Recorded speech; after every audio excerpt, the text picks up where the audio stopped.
Let's talk curriculum changes. Have you made curriculum changes in the middle of your school year? How about within the first 3 weeks? I have. Please tell me I'm not the only one who has switched curriculum this early on in the year. Today I want to share what we're changing. First, if you're new here, my name is Lauren. I'm a homeschooling mom of 3 girls ages 9, 8, and 4, and we have been homeschooling. This is going to be our 4th year of homeschooling, and I just like to share all things homeschool related and some lifestyle things here and there. So if you'd like to stick around, you can hit the subscribe button. I'd love to have you. And then we're just gonna get right into today's video. So we are in week 4 of our homeschool, and yes, I have changed 3 things already, which is a new record for me. So I'm just gonna get right into it. The first thing we have changed is our history curriculum. We were using America's Story 1. I had planned on using it.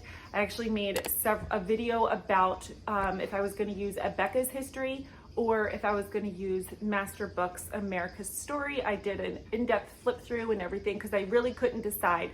Over the summer, I asked my girls, which one do you think? They looked through both of them, and then we decided ultimately on America's Story 1. I was very, very excited about it. We have done history last year. I actually made a video on that, the Becca history that we used last year. Sorry, my dog is moving my tripod. Coco! Coco! Coco. Ooh, all right.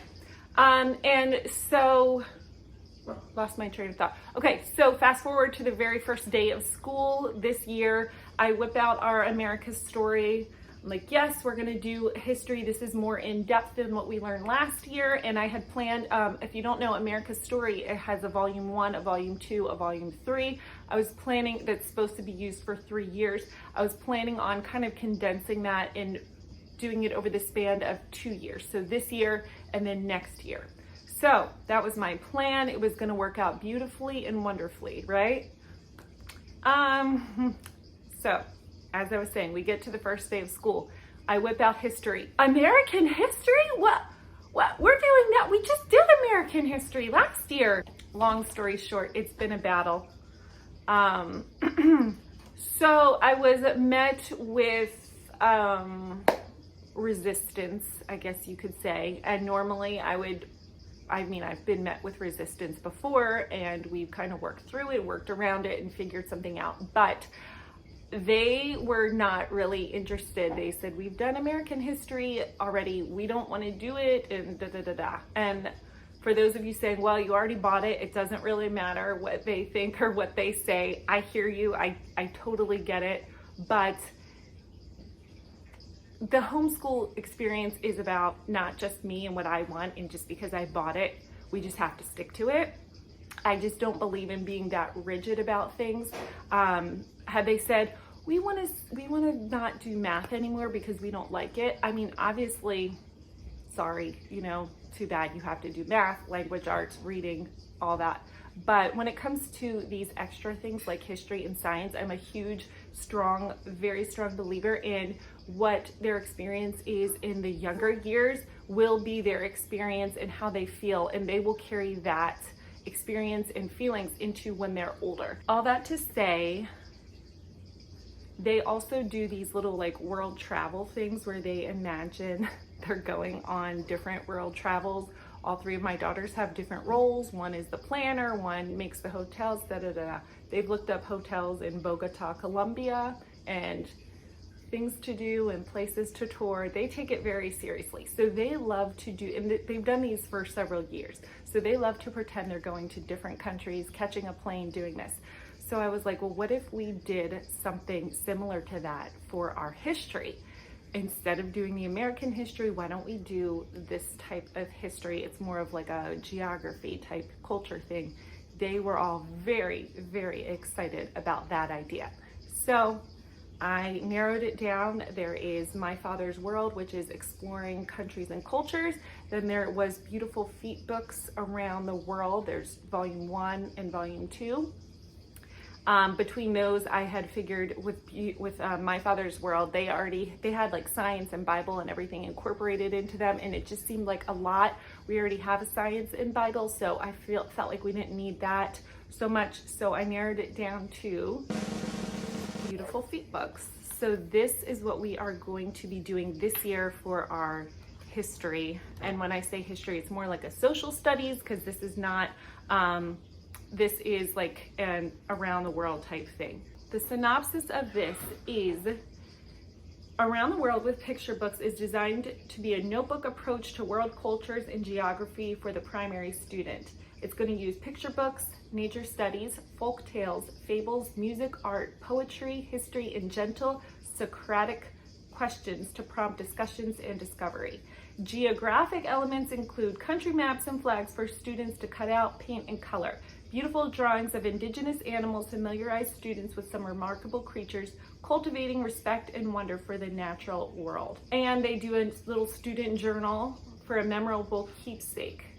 I mean, that just checked off all my boxes. It's using picture books. It has, first of all, it has this adorable map book. It's huge. My girls love maps, and so they're all excited about that. And then it just comes with so many picture books. I'm not going to do an in-depth review on this, but there are just so many cute little books that it is using all throughout to learn about these different countries. So we're super excited. So there was volume 1 and volume 2. Volume 1 does Asia, so we're learning China, Japan, Thailand, and India. We're also going to do Antarctica, Australia, and then in Africa there's Morocco, Egypt, Tanzania, Kenya, Ghana, and then I was looking at the end, they also have more picture book recommendations for a few more countries in Africa too, if you want to extend the study. And this actually works out perfectly because I happened to buy, before I even knew any of this, like way back in the summer, I bought Christian Heroes Then and Now, and I bought, we purchased Lottie Moon, and we just started reading that actually before I even knew I was going to do this. It's so funny how it all lines up. Before I even knew I was going to change, she is a missionary to China, and you are going to be learning about China first. So it's going to connect beautifully. And then we are going to be studying Africa for a while in here as well too. And I have another missionary book. We have David Livingston, and then there was another one as well. I don't remember off the top of my head. It was a female missionary. They both went to Africa. So we're going to be reading those missionary stories while we do this course study. So I'm excited. I will do more of an in-depth review later on, probably towards like the end of the year, but I can't wait. My girls are excited. We're excited. Yes, I'm sad that we're not doing America's Story with Master Books because I was excited to do that, but I can't wait to get started on this. I think it's going to be great. The reason I am sharing this, I actually was planning on sharing what our changes were like at the end of October. I was going to kind of give like a quarter update and review, but I have a video coming out next week. It's a not a Master Books. It is a morning basket video, like a morning basket in action type video, and this will be part of it. And for anybody who's been here, if you're new here, it wouldn't make any difference to you. But if you've seen my videos on like what I was choosing for our morning basket, or like I did my first day of school video, late day in the life, and I showed what curriculum we used, I just didn't want to be like, wait, what happened? Why are you using this? Where did this come from? So I just wanted to share this now so that would just clear up any confusion. Second thing that we are switching is language arts for my second grader. We have used Abeka for her since she was in kindergarten. She did kindergarten Abeka language arts. She did it in first grade as well. I was just gonna use it for second grade because it was working well and we were flowing and it just was fine.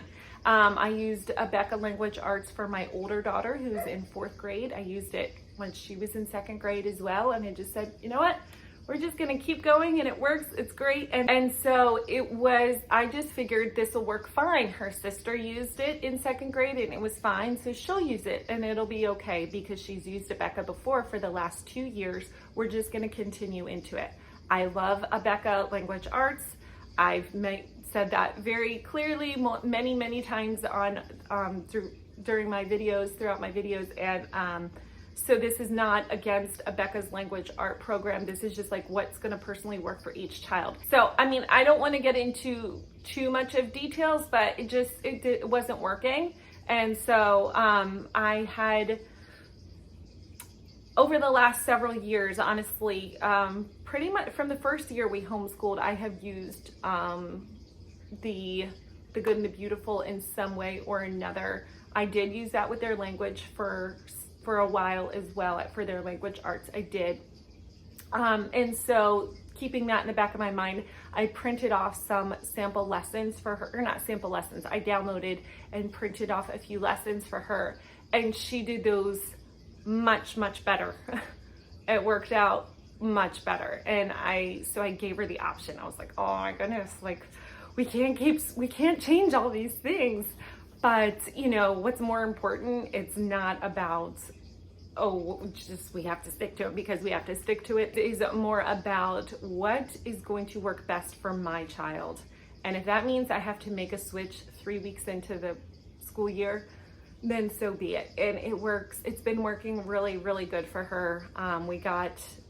I got the Good and the Beautiful level 2. So the course book is on its way. In the meantime, I have printed off their first few lessons and she's working on those, and it's just going much better. So unfortunately, it did not work out for her. It's like, it's a little bit sad. It's a bummer because I had really thought that that's what we were going to do and had planned it. And like I shared it with you guys as well.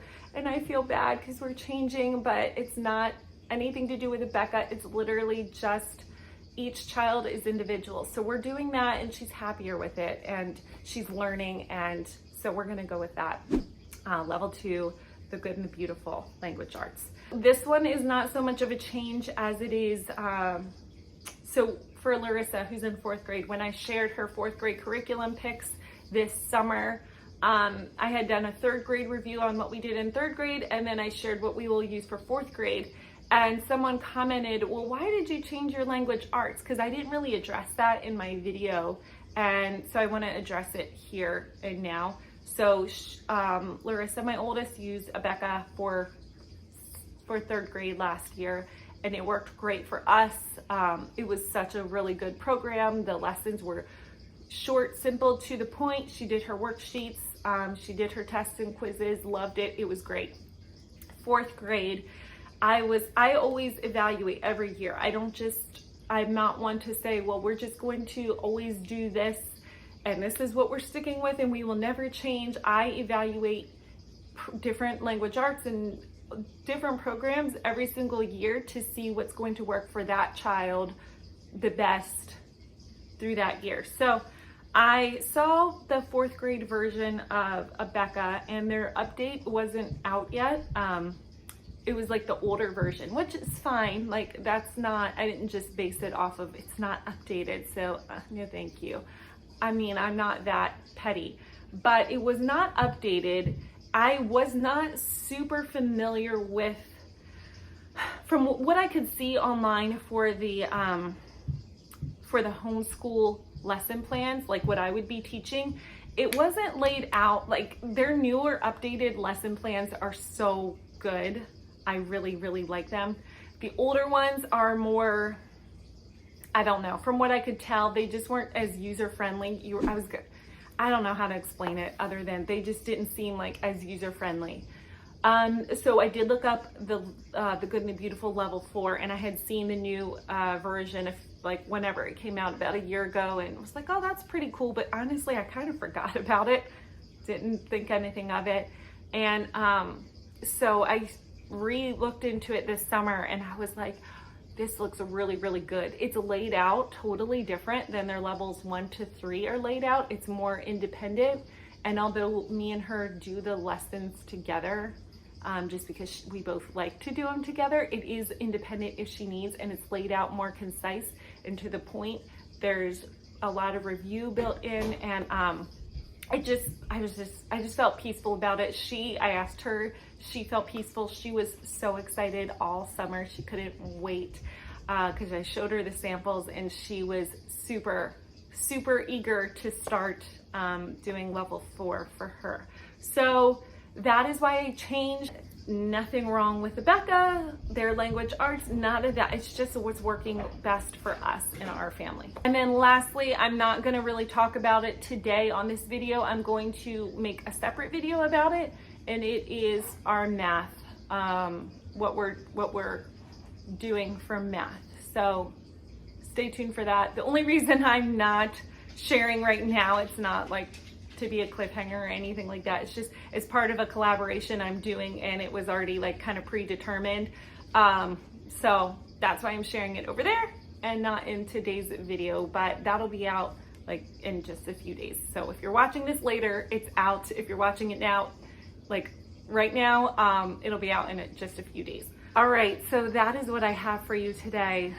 I hope I'm not disappointing too many of you. I really do. I did not even really want to make this video because I don't know. I felt like sharing, and I was excited and confident about what I had, and then like to have these switches just feels, but ultimately I have to do what's best for my kids and for our homeschool, and so that is why I just felt like we needed to make these changes, and I think they'll be for the better. Because ultimately, like, don't we want our kids to enjoy learning and enjoy school and this precious time that we have with them during these homeschool years?